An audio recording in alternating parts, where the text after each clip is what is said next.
Estamos en una serie de enseñanzas que hemos llamado Dios y tú. Y durante este tiempo nosotros hemos visto que a veces hay luchas que debemos enfrentar y que debemos librar solos. Que solamente hay momentos en los que Dios necesita que enfrentemos esas cosas solos.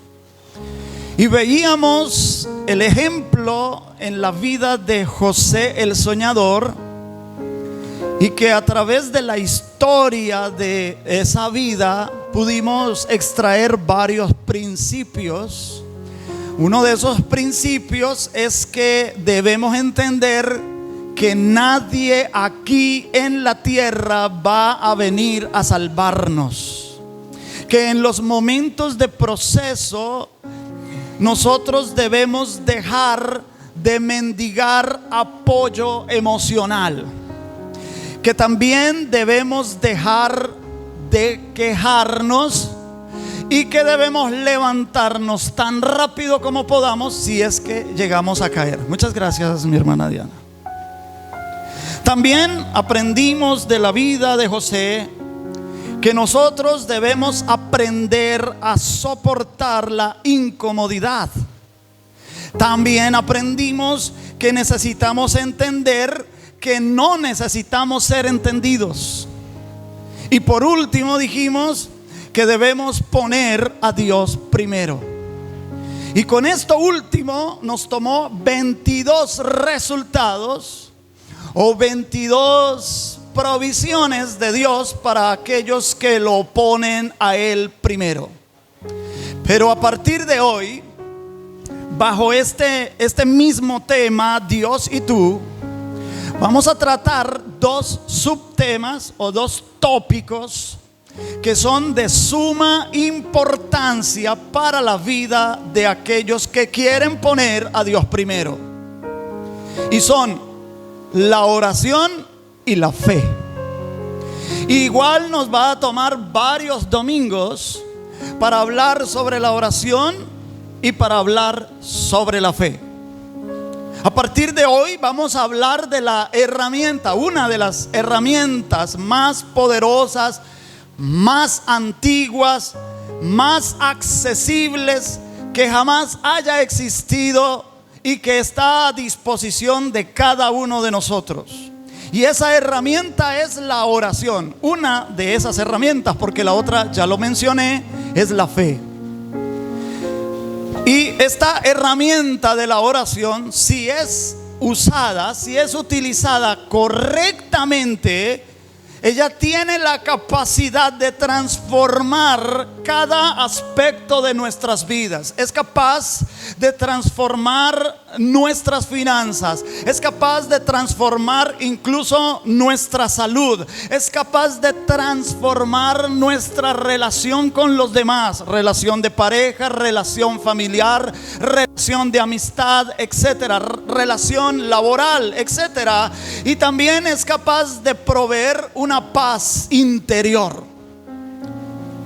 Es importante, hermanos, que nos despojemos de cualquier idea preconcebida sobre este tema de la oración. Vamos a hacer de cuenta que no sabemos nada sobre este tema. Les pido el favor que lo hagamos.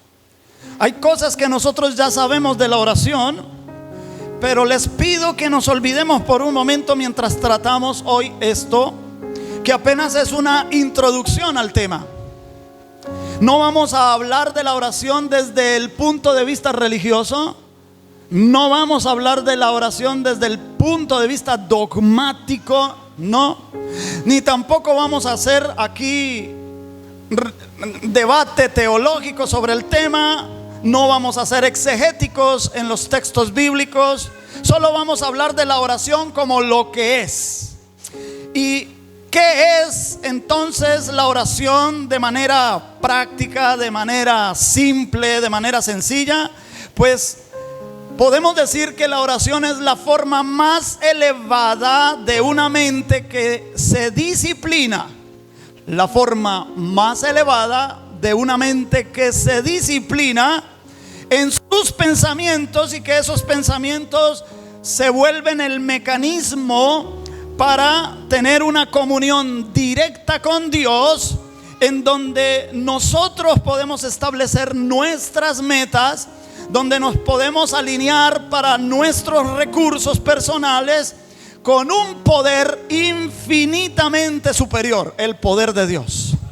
Entonces vamos a la palabra del Señor y vamos a ir a la epístola del apóstol Santiago, y vamos a leer en el capítulo 5 a partir del verso 16. Vamos a leer 3 versículos, 16, 17 y 18. Capítulo 5, verso 16 al 18.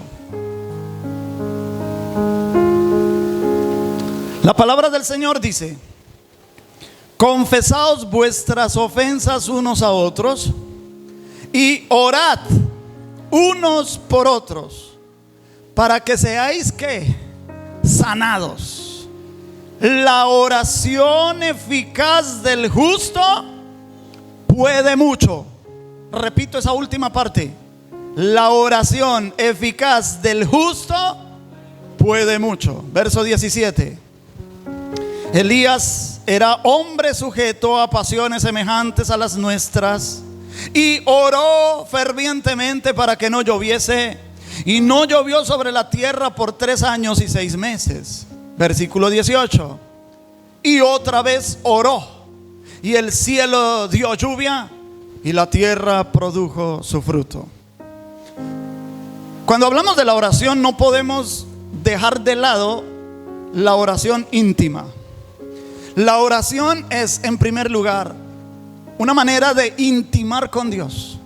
Es una manera de estar a solas con Dios. Es una manera de conocer más a Dios en la intimidad, de meditar en Él, de adorarle. En los salmos, algunos de los salmos, hay en las Biblias físicas, porque en las aplicaciones no aparece.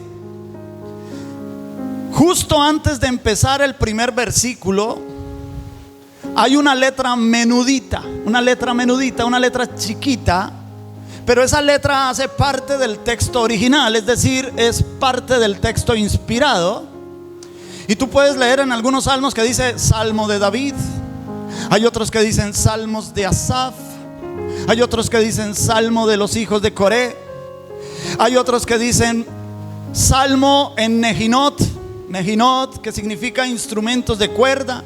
Hay otros que dicen en Alamot, es decir, que el salmo se compuso para que fuera cantado por las mujeres. Alamot en el hebreo es mujeres.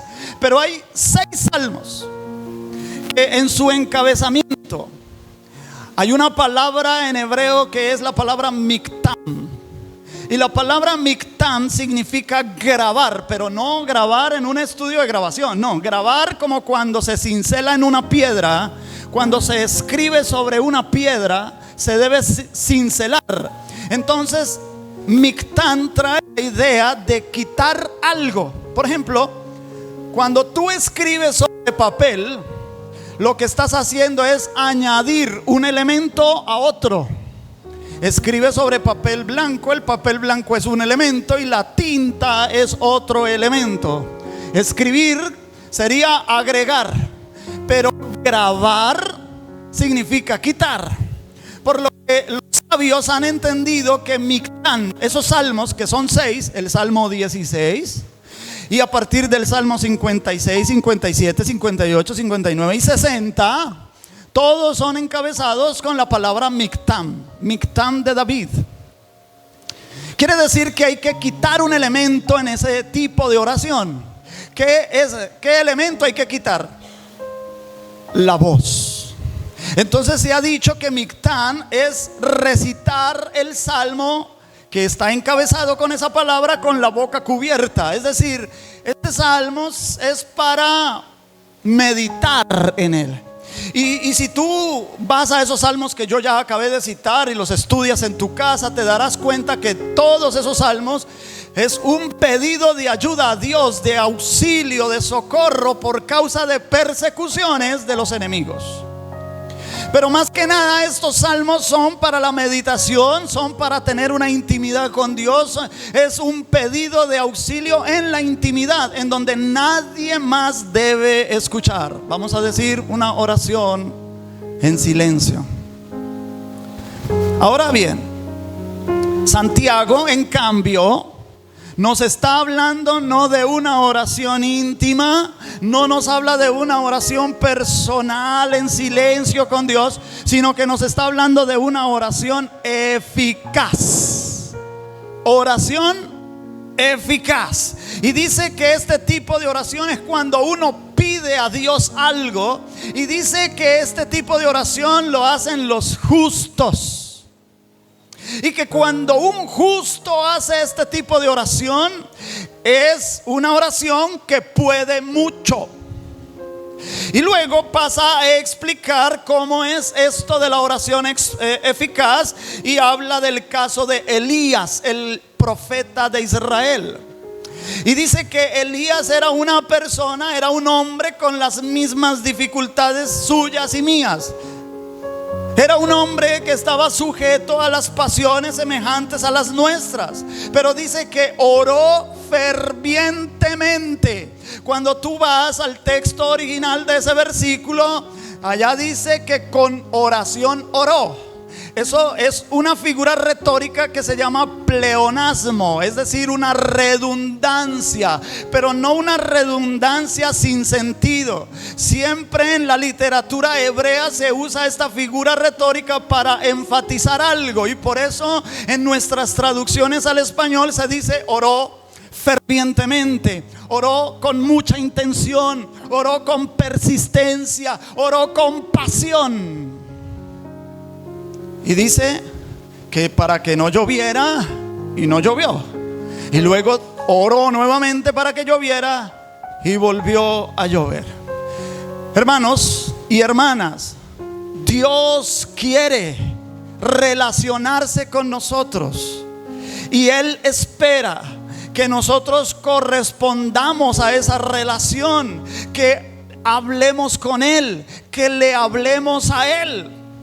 Elías no era perfecto, pero era un hombre justo. ¿Y por qué era un hombre justo? Porque prefería ser fiel a Dios. Él era justo porque mantenía una activa comunión con Dios. Él era justo porque prefería morir antes de vender sus principios espirituales.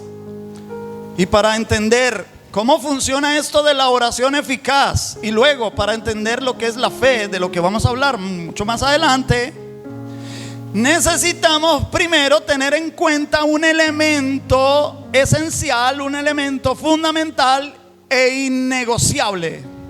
Y eso es la espiritualidad. Escúchame bien, mi querido hermano y mi querida hermana. Entre más espiritual sea una persona, marcará el nivel de fe que tiene y el nivel de comunión que tiene con Dios. La Biblia dice que el que tenga don de profecía, úsese conforme a la medida de la fe. Y si la Biblia habla de una medida de la fe, ¿qué factor es el que incide para saber quién tiene una medida mayor de fe a otra persona?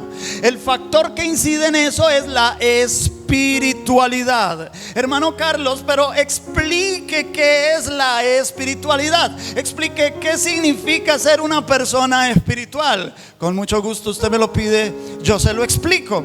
Para decirlo de forma sencilla, ser una persona espiritual es ser una persona madura en Cristo. Tener madurez en Cristo. Déjame leer 1 Corintios capítulo 2. Vamos a leer dos versículos, versículo 14 y versículo 15.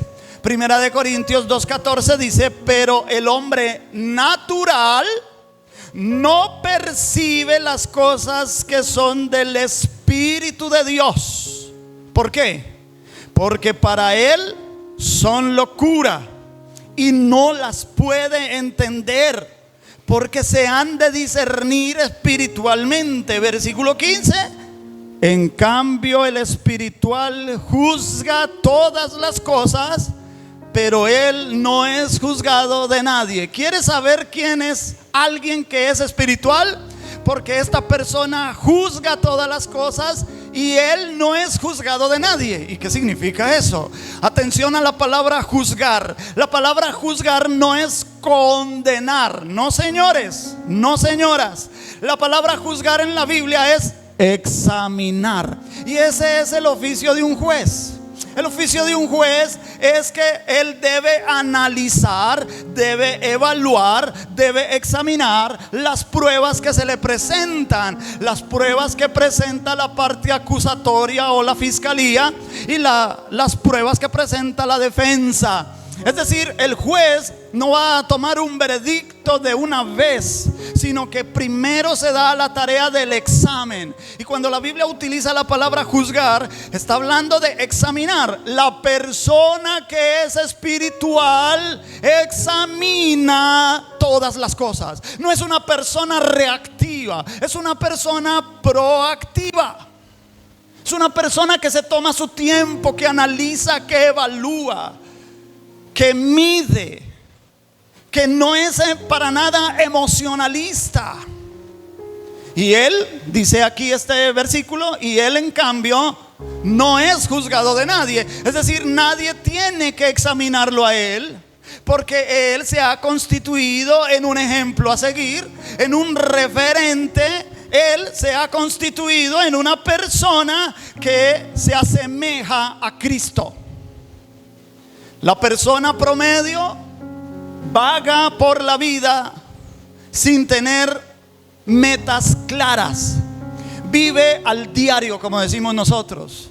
Lo que se le va presentando, así mismo va reaccionando. Si se le presenta una dificultad, reacciona por lo general de manera incorrecta. Reacciona de acuerdo a sus emociones. Pero la persona espiritual sabe con precisión milimétrica lo que quiere, sabe por qué lo quiere y tiene un plan para conseguirlo. Diseña un plan para conseguirlo, y en ese plan se incluye de número 1 la oración. Y aquí es donde la oración se convierte en el mayor activo estratégico, para utilizar un término financiero. El mayor activo estratégico. Entonces, hagamos la pregunta: ¿qué es la oración en su forma más práctica?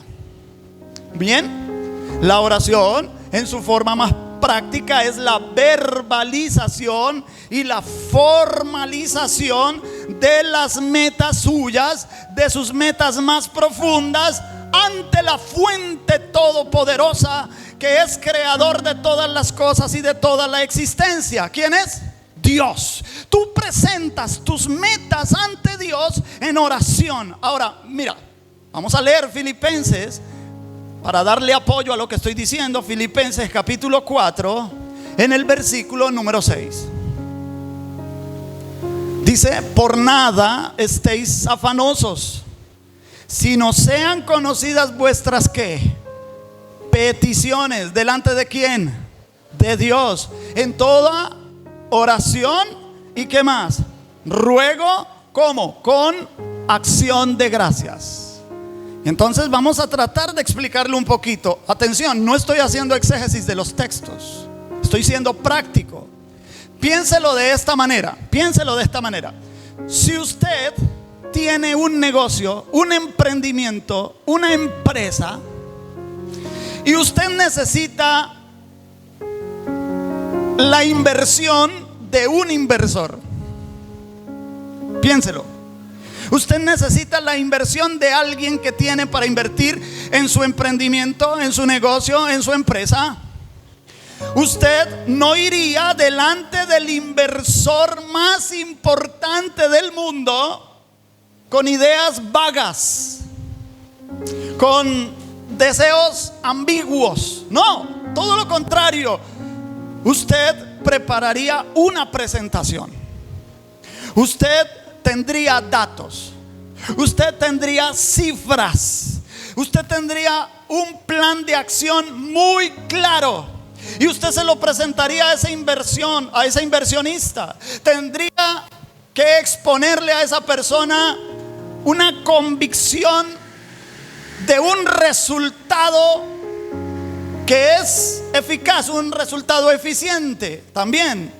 Usted presentaría ante ese inversor cosas específicas. Usted sería profesional en su presentación y presentaría eso con confianza. Usted le diría al inversor: mira, yo tengo plena confianza de que si tú inviertes en este negocio, vamos a ganar. La oración eficaz funciona bajo este mismo principio. La oración eficaz no es un acto de mendicidad. No, es un acto de colaboración con Dios y de forma inteligente. Es usted presentando el plan más importante de su vida ante el más grande inversor del universo, Dios, el dueño del oro y de la plata, el dueño de todo lo que existe. Cuando usted ora de manera eficaz, usted está forzándose a sí mismo a definir con claridad, con una claridad cristalina, lo que usted realmente desea delante de Dios.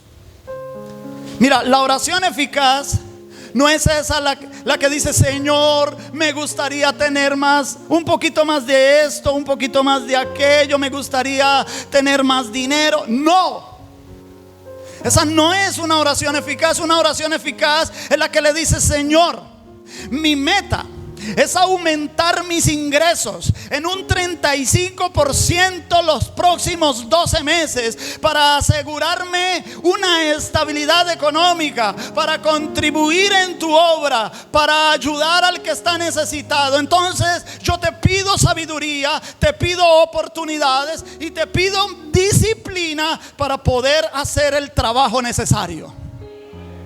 Entonces nótese que la primera petición nace de un deseo pasivo. La segunda petición es una meta clara, con un propósito definido, con una solicitud de recursos internos y externos. Y aquí está la clave. Cuando uno se acostumbra a orar de forma eficaz, cuando uno hace oraciones eficaces, esto se constituye en un pensamiento de alto rendimiento. Piensa en un atleta de alto rendimiento. Bueno, lo mismo tú en el ejercicio de la oración. El atleta de alto rendimiento no entrena cada 8 días. Cuando viene a la iglesia, el atleta de alto rendimiento dedica 8 horas diarias a entrenar, hermanos. Entonces en la oración es igual. Por eso dice que Elías tuvo que orar fervientemente para luego poder decir: no lloverá sino por mi palabra. La Biblia no dice que no lloverá hasta que Dios me diga. No, dice: no lloverá sino hasta por mi palabra. Imagínate el nivel de autoridad que tenía Elías. Pero ¿qué se nos dice? Que primero oró fervientemente. Entonces, la oración eficaz inicia en la forma en que usted piensa, en la manera en que usted piensa. Si usted piensa que usted es indigno y usted llega delante de Dios a pedir algo, lo va a pedir sin fe, porque en su interior usted está pensando: quizás Dios me dé, quizá Dios me bendiga. De pronto, si tú quieres bendecirme, es que yo soy indigno. Al orar, usted está programando su propia mente y usted está transmitiendo esa programación a una inteligencia superior que es capaz, porque tiene el poder de orquestar todas las circunstancias y todas las oportunidades que usted no podría jamás lograr. Mira, la oración debe ser, la oración eficaz debe ser esa sesión diaria ante, voy a decir el término a ver si me sale, ante el Chief Executive Officer, el director ejecutivo del universo. Es su sesión diaria, todos los días, delante del director ejecutivo del universo. Es decir, cuando usted esté preocupado por algo y usted dice: pero ¿cómo hago para resolver esto? No sé cómo hacerlo. Usted no busca consejos en otras personas. Usted no comienza a buscar en usted mismo, en su propio saber, la solución. Usted no le pregunta a la inteligencia artificial qué hay que hacer. No.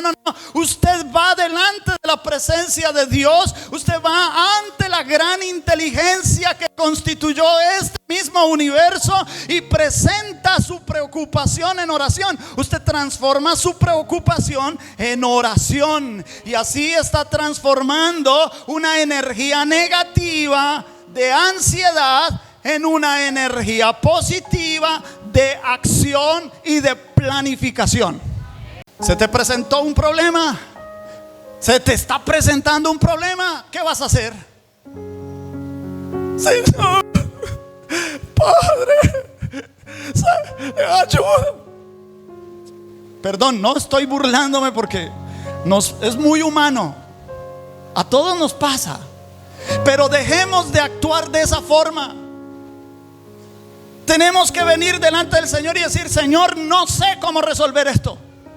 No tengo ni idea, porque todo esto se sale de mi control.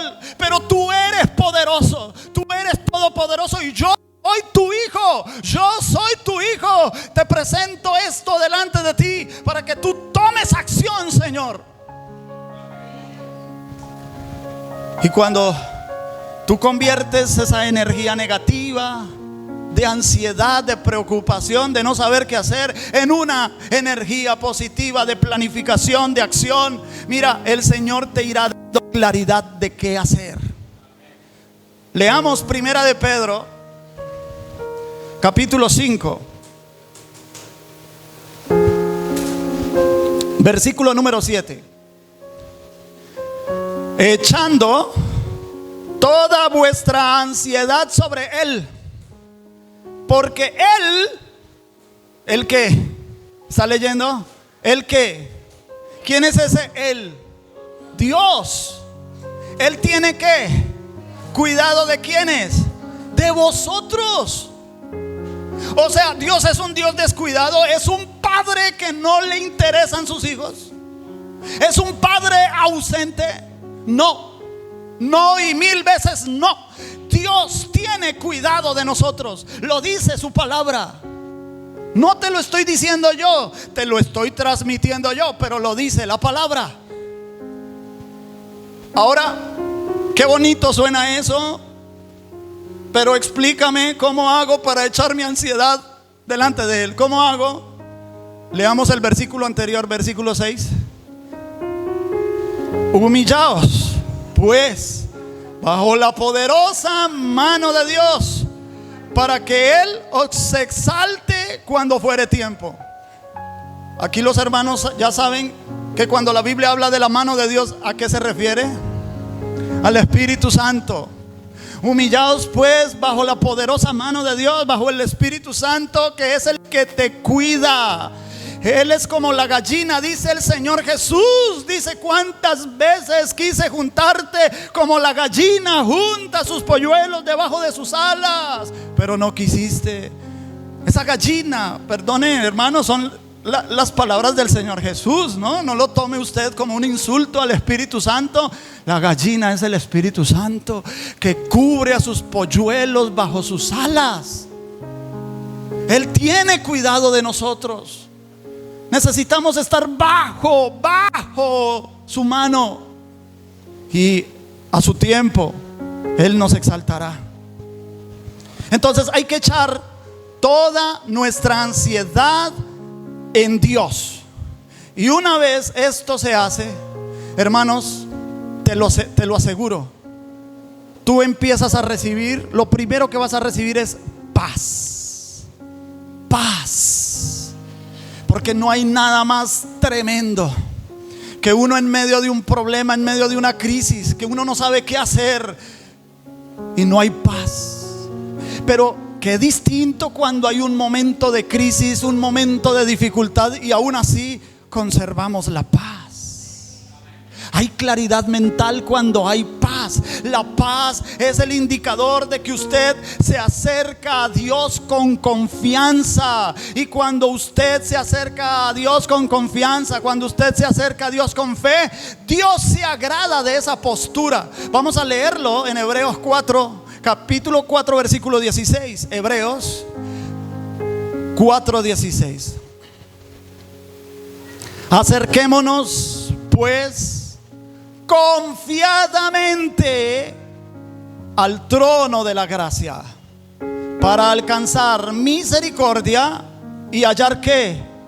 Gracia para el oportuno socorro. El oportuno socorro. Dios no llega tarde, es oportuno y es generoso. Entonces, en lugar de revolcarse usted en su problema, usted está presentando el problema a la única fuente que tiene todas las soluciones: Dios. Hermano, y este enfoque, este cambio de enfoque es monumental. Es monumental porque libera la mente, le da claridad, hace que usted se enfoque, hace que usted se concentre en lugar de quejarse y en lugar de quedarse paralizado por miedo al cómo. Mucha gente mientras pide a Dios está pensando: ¿y cómo lo hará Dios? No se preocupe por el cómo, preocúpese por el qué. ¿Qué es lo que usted quiere? ¿Qué es lo que usted quiere? Preséntelo delante de Dios. El cómo es problema de Dios, es asunto de Dios. ¿Cómo lo va a hacer? No sé. No es mi problema. Ya se lo dije, ya se lo presenté, ya se lo pedí. Y Él me dice en su palabra que todo lo que pidamos en su nombre creyendo, lo recibiremos. ¿Cómo lo va a hacer? No sé. ¿Cuándo? Tampoco sé. Pero sé que lo hará. Entonces, hoy te voy a mostrar 2 pasos prácticos para una oración eficaz. ¿Te gustaría aprenderlos? Amén. Recuerda, esto solo es la introducción. Nos va a tomar unos 2 o 3 domingos más hablando de la oración eficaz. De la oración eficaz. Primer paso práctico para los que están tomando apuntes. Trate sus oraciones como sesiones de planificación estratégica más importante de su día. Repito, trate sus oraciones como sesiones de planificación estratégica más importante de su día a día, todos los días. Cada que usted presenta su oración, usted la está presentando con planificación estratégica. Y una planificación estratégica más importante. Cada petición que usted presente delante de Dios debe ser importante para usted. Es su proyecto y se lo está presentando al gran inversor. Entonces yo aconsejo que tomes un cuaderno, una libretica. Consíguete un cuaderno, una libretica que vamos a llamar el cuaderno de metas, el cuaderno de oración. Y usted comienza a escribir en ese cuaderno, en esa libretica, sus objetivos para esta nueva temporada, para el nuevo año. comienza a escribirlos, pero escríbalos como si se los estuviera presentando al jefe más sabio y más poderoso del universo. Entonces, sea específico en lo que escribe, sea específico, sea claro y sea audaz. Vea, vamos a leer en el Antiguo Testamento, libro del profeta Habacuc, capítulo 2, versículo 2. Es un famoso versículo. Habacuc 2:2. ¿Dónde queda Habacuc? En el Antiguo Testamento, en el Antiguo Testamento. Mire, después del profeta Daniel sigue Oseas, Joel, Amós, Abdías, Jonás, Miqueas, Nahum, Habacuc. El octavo profeta menor, Habacuc.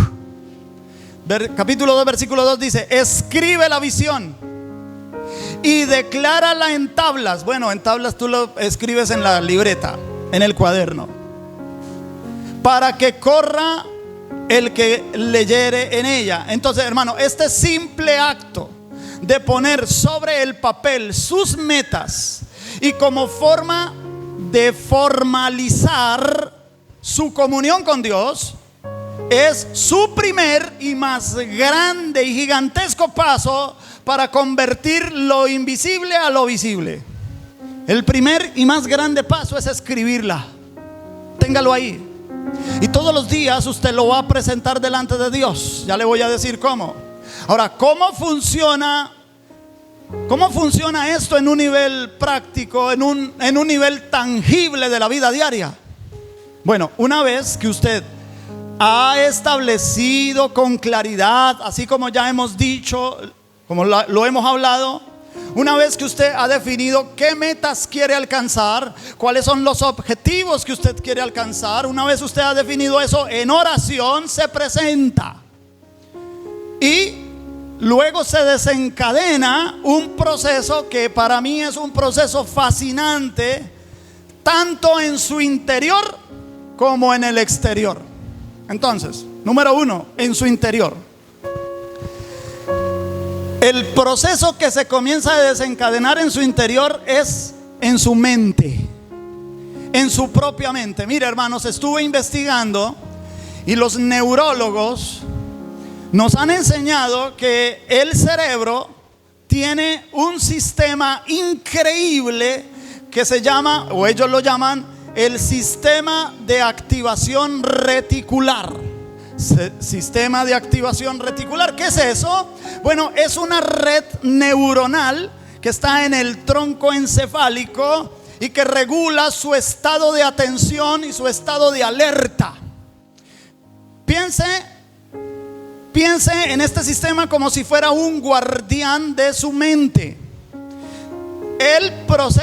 Ese sistema procesa los miles de millones de bytes de información que usted recibe a diario, y ese sistema filtra únicamente lo que usted determina que es importante y es lo que él guarda. Voy a poner un ejemplo. ¿Alguna vez se ha fijado, qué sé yo, en una camioneta, en una motocicleta? ¿Se ha fijado en un bolso que vio en una revista, en unos zapatos, en un reloj? Cualquier cosa que usted se haya fijado en la vitrina, en una revista, y usted deseó esa cosa, y aunque sabe que no la puede comprar en el momento, comienza después a ver eso por todas partes. Comienza a ver eso por todas partes. Aunque las mujeres dicen: no, yo quiero tener solo ser la única que tiene eso. Ahora, no es que haya más de esas cosas, no es que haya más de esas camionetas o de esas motocicletas o de esos relojes, no. Lo que pasa es que su sistema de activación reticular se programó, usted lo programó de forma inconsciente para que usted reconozca eso cada vez que lo vea. Cada vez que usted lo ve, lo reconoce. Usted le dijo a su cerebro de forma inconsciente: esto es importante para mí. Entonces, la oración es específica. La oración cuando se hace de forma específica, la oración cuando se hace de forma enfocada, es la forma más poderosa para programar el sistema de activación reticular. Entonces, cuando usted ora repetidamente por algo, primero lo escribe, lo presenta al Señor en oración, tal como lo planificó, claramente, específicamente, audazmente. Entonces usted lo pide al Señor, se lo pide: yo quisiera esto y esto y esto y esto. Y al otro día usted va a volver a presentar esa petición, pero ya no pidiendo porque usted ya lo pidió. Entonces al otro día usted da gracias a Él por lo que usted va a recibir. ¿Cómo? No lo sabemos. ¿Cuándo? Tampoco lo sabemos, pero usted dice: Señor, gracias porque ayer presenté este plan y yo sé que tú me lo vas a dar. Gracias, Señor, porque tú responderás a mi oración. Al día siguiente le dirás: Señor, aquí está mi petición nuevamente. Gracias porque yo sé que tú lo harás. No sé cómo lo harás, no sé cuándo lo harás, pero sé que lo harás.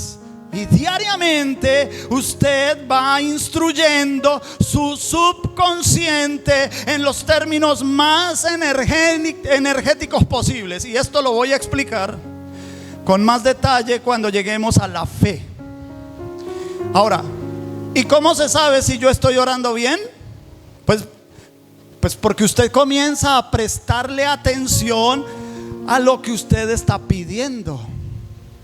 Usted comienza a buscar soluciones. Su cerebro mismo comienza a buscar soluciones. Usted encuentra incluso oportunidades que están relacionadas con eso que usted ha estado pidiendo. Su cerebro se pone a su servicio las 24 horas y los 7 días a la semana, hermanos queridos. Comenzará usted a notar y a prestarle atención a conversaciones que antes no le interesaban, que ignoraba. Verá un artículo o un libro en donde usted encuentra lo que tiene que hacer porque usted lo estaba necesitando. Se le puede ocurrir una idea brillante mientras se ducha o incluso antes de que le coja el sueño. Y esto no son coincidencias, hermano.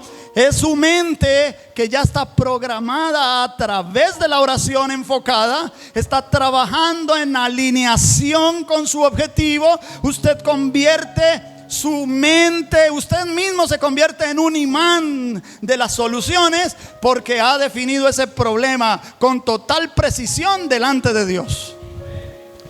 La oración transforma, número 1, nuestra mente. Nuestra mente deja de ser un campo baldío, un campo inerte, un campo infértil, y se convierte en todo un jardín cultivado, hermoso. Y cada semilla que usted planta en su mente, su mismo cerebro comienza a regar, a nutrir esas semillas para que llegue la cosecha. Y eso ayuda a la fe. Ahora, el proceso no se detiene ahí. Esa es la mitad de la ecuación. La otra mitad sucede en el ámbito exterior, pero no en el ámbito exterior visible, sino en el ámbito exterior invisible, es decir, en el mundo espiritual. Cuando usted ora de la manera en que yo le estoy diciendo que ore, de una manera enfocada, de una manera clara, planificada, y esto se vuelve una oración eficaz, el mundo espiritual recibe esa señal. Entonces, cuando usted dirige su pensamiento enfocado, cargado de emoción hacia Dios, vea, voy a hacer este pequeño paréntesis. Lo escuché hace muchos años de un investigador, y él estaba haciendo una investigación con tribus norteamericanas, aborígenes, y estaba con uno de los integrantes de los Sioux. Y los Sioux en sus tierras llevaban mucho tiempo que no llovía, y como no llovía, lo que ellos sembraban no producía. Así que este integrante de esa comunidad invitó al investigador a que lo acompañara a hacer una sesión de oración. Claro que ellos, por supuesto, no oran a Dios, sino a sus dioses, a sus espíritus. No sé si me voy a entender, pero aquí quiero que sepa cómo el mundo espiritual reacciona. Mira esto. Dicen que se fueron para cierto lugar alto, y en cierto paraje llegaron casi a la entrada de una cueva, y este indígena tomó algunas piedras e hizo un círculo y ingresa hacia el círculo que hizo con piedras y comenzó a hacer sus danzas. Comenzó a hacer una danza, unos cuantos minutos. Estaba ahí danzando y luego salió del círculo y le dijo al investigador: listo, vámonos. Y entonces el investigador inquieto dijo: pero eso es todo. Sí, eso es todo. Y mientras iban camino de regreso, el investigador curioso le preguntaba: dime, ¿qué ocurrió en ti, en tu interior, cuando estabas dentro del círculo danzando? Entonces el indígena le respondió: yo simplemente entoné cánticos a los espíritus en forma de alabanzas, pero en mi mente y en mi emoción yo me imaginé que estaba lloviendo y que había un charco de lodo en mis pies, y yo danzaba sobre ese lodo. Hermanos, dice el investigador que al tercer día comenzaron a venir grandes lluvias sobre las zonas de esa comunidad Sioux. Porque no fue porque yo no lo quiero confundir, ¿no? Yo lo que quiero decir es que este individuo enfocó su mente y sus emociones, y las enfocó para un bien mayor, para un bienestar no de él, sino de toda una comunidad. Y el mundo espiritual, desde donde yo lo interpreto, el mundo espiritual recibió esa energía y comenzó a trabajar para producir lo que necesitaba la comunidad. Y cuando hablemos de la fe, voy a proyectarles algunas imágenes para que usted comprenda mejor lo que estoy diciendo hoy. Ahora, cuando usted dirige su pensamiento al Dios único y verdadero, al que tiene todo el poder de controlar cualquier sistema que haya en este universo, porque el sistema del reino de Dios es un sistema superior a cualquier otro sistema. Y si tú te diriges al gerente de ese sistema y él pone a producir el sistema a tu favor, solamente tú tienes que enfocarte en tu mente y en tus emociones a él cuando le pides, y eso es la oración eficaz. Y entonces tú estás emitiendo esa señal al mundo espiritual, y usted comienza a ver cómo el mundo espiritual tiene que corresponder de manera práctica alrededor de su realidad.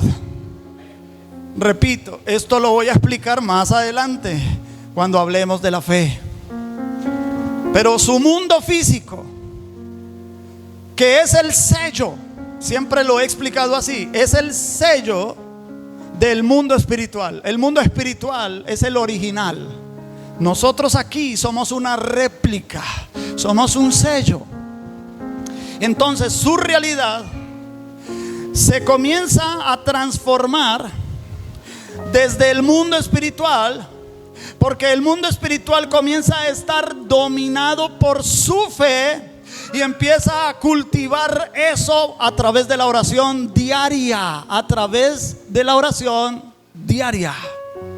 Ahora,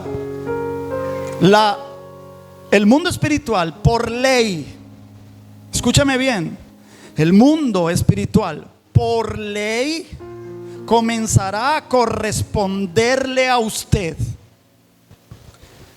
Las personas adecuadas comienzan a aparecer. Las oportunidades comienzan a surgir. Las puertas se comienzan a abrir. ¿Por qué? Porque usted se ha alineado al mundo espiritual. Se ha alineado a la voluntad divina. Usted se ha enfocado. Usted está pidiendo conforme a lo que el Señor ha querido para usted. Ahora, la oración lo saca a usted del modo víctima y lo pone en modo co-creador. ¿Y qué es co-creador? Eso también lo voy a explicar cuando hablemos de la fe, pero baste decir por ahora: co-creador es la forma en que usted logra traer todas las cosas que hay en el mundo espiritual y se manifiesten en su realidad. Déjame explicar un poquito.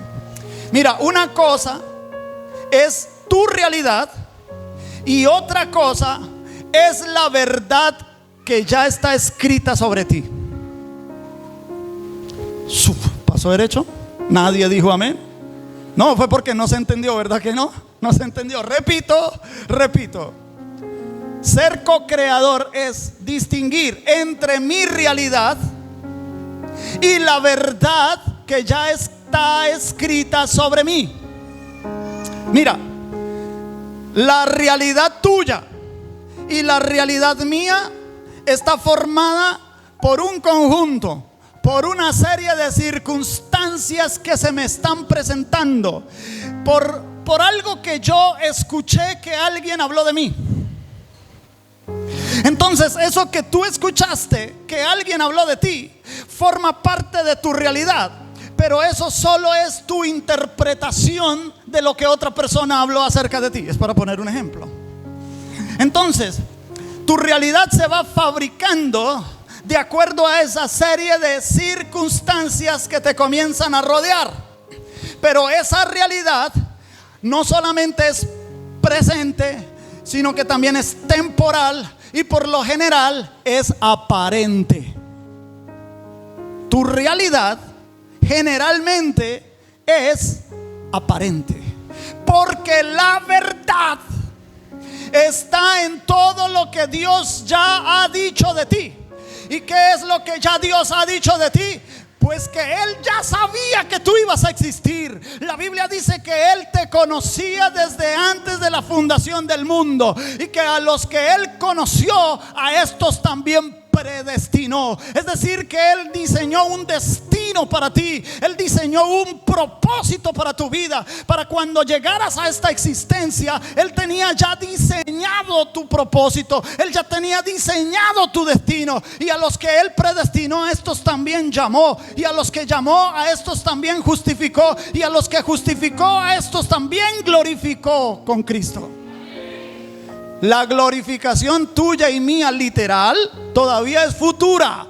Necesitamos que el Señor Jesús regrese para que eso suceda literalmente. Pero en el mundo espiritual eso ya está cumplido. La Biblia dice que Él nos bendijo con toda bendición espiritual en los lugares celestiales con Cristo Jesús. Entonces esa es la verdad que Dios ha dicho sobre ti. La verdad que Dios ha dicho sobre ti es que Él ya te conoce, que Él te predestinó, que Él te llamó, que Él te justificó, que Él te glorificó y que te bendijo con toda bendición espiritual y mucho más, mucho más. Ya Dios lo ha dicho. Esa es la verdad que hay en el mundo espiritual sobre ti. Esa es la verdad que hay en el mundo espiritual sobre mí. Mi realidad es en cambio aparente. Hoy amanezco con una realidad y mañana tal vez con otra. Hoy puedo estar contento porque todo está bien. Mira, este mes, gracias Señor, pude pagar la renta de la casa. Señor, gracias, pude pagar los servicios. Pero de repente una llamada con una mala noticia cambia tu realidad. ¿Están de acuerdo conmigo? ¿Tiene esto sentido para usted? Claro que sí. Ahora, por fe, Usted se acerca confiadamente ante el trono de la gracia para hallar el oportuno socorro de lo que le abruma en la realidad aparente que le está aconteciendo. Usted se acerca en oración, usted comienza a fijarse en sus circunstancias y deja de que esas circunstancias tengan importancia para usted, porque usted sabe que hay una verdad más elevada que la circunstancia que le está sucediendo. Ahora usted busca la verdad de Dios. Usted comienza a buscar lo que Dios ha dicho sobre usted. Usted ora sobre eso. Y usted comienza a decirle: Señor, yo creo en tus promesas. Señor, yo confío que todo lo que tienes para mí es lo mejor. Señor, permíteme entender tu propósito para que todo lo que yo pida sea conforme a lo que tú quieres que yo haga.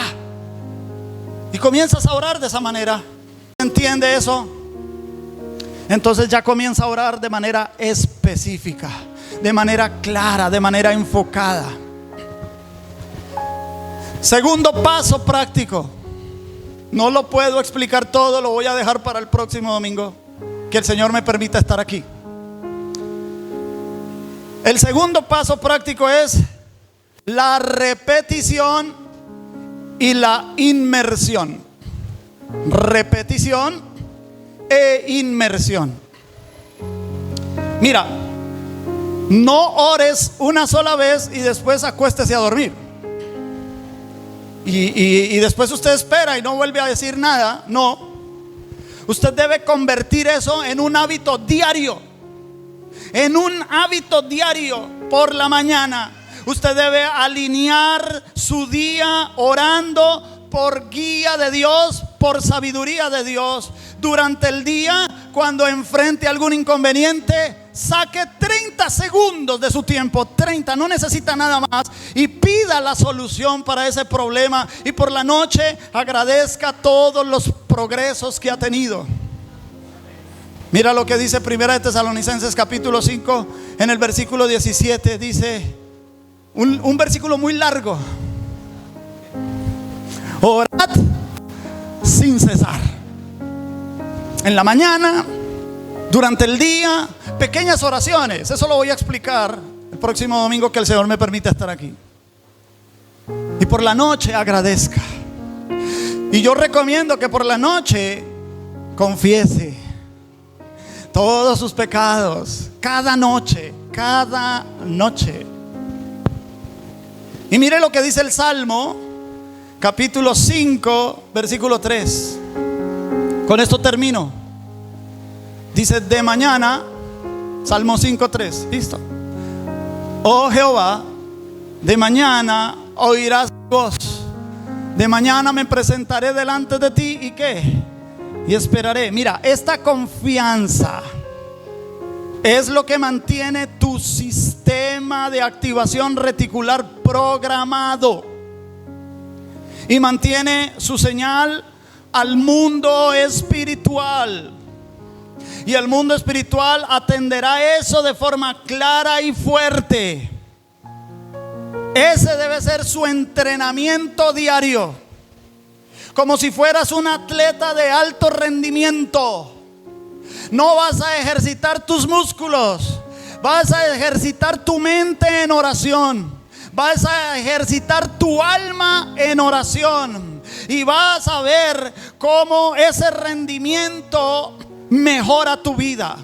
Y vas a ver que la oración va a ser tu régimen de entrenamiento mental y espiritual para ganar el campeonato, hermanos queridos. Tú no eres un perdedor, tú eres un ganador. Porque aunque la circunstancia sea negativa, porque aunque la circunstancia sea adversa, la palabra del Señor dice que nada de eso nos separará del amor de Dios. Ni espada, ni hambre, ni persecución, ni desnudez, nada de eso, ni lo alto, ni lo profundo, ni lo ancho, ni lo angosto, ni lo presente, ni lo porvenir, ni ángeles, ni principados, nada nos podrá separar del amor de Dios que es en Cristo Jesús. Antes, en todas estas cosas somos más que vencedores por medio de aquel que nos amó. Hermanos, tú eres no solo un vencedor, eres más que vencedor si sabes mantenerte firme ante tu circunstancia, porque tu circunstancia no es la verdad que Dios ha dicho de ti. Sostente de eso y entrega tus cargas al Señor. Echa toda tu ansiedad delante de Él. Déjale ese bulto, no lo cargues más sobre tus hombros. Como tú lo sigas cargando, te vas a estresar, y si te estresas, te vas a enfermar. El 70%, lo dijo una estadística reciente, es que no lo sé nombrar, no es la Organización Mundial de la Salud, sino que es un libro de consulta médico, pero es que se me va el nombre. La estadística reciente es que el 70% de las enfermedades de los seres humanos en el mundo entero encuentra su fuente en el estrés. Claro que el libro nos enseña que hay un estrés bueno y hay un estrés malo. El estrés bueno, explica el libro, que es cuando, por ejemplo, tú te vas para el gimnasio y entrenas. Entonces te estresas, te cansas, pero es para beneficio de tu cuerpo, ¿sí? ¿Me voy a entender? Estás beneficiando tu cuerpo, que es templo del Espíritu Santo. Pero el estrés malo causa un efecto en el ADN. Apachurra el ADN, por así decirlo. Y si el ADN se contrae, comienzan a haber problemas en la salud. Incluso aparecen cánceres, hermanos queridos. Todo por fuente del estrés. Si te estresas, te vas a enfermar. Así que yo te recomiendo, confía en Dios, confía en su palabra. Él no es hombre para que mienta. Si Él dice que ya nos bendijo con toda bendición, es verdad. Si Él dice que somos más que vencedores, es verdad. Si Él dice que si Dios por nosotros, ¿quién contra nosotros? Eso es verdad. Si Él dice, tú guardarás en completa paz aquel cuyo pensamiento en ti persevera, porque en ti ha confiado, eso es verdad. Deja de estar mirando tu circunstancia. Te vas a estresar, Dios no lo quiera, te vas a enfermar. Confía en Dios. Tú eres su hijo, tú eres su hija. Tú eres su hijo, tú eres su hija. Esta mañana te pido que te abandones en sus brazos. Si lo necesitas, abandónate en sus brazos hoy, no mañana, no por la noche, hoy, ya mismo. Cierra tus ojos ahí donde estás. Inclina tu cabeza. Si tienes algo que decirle, dilo.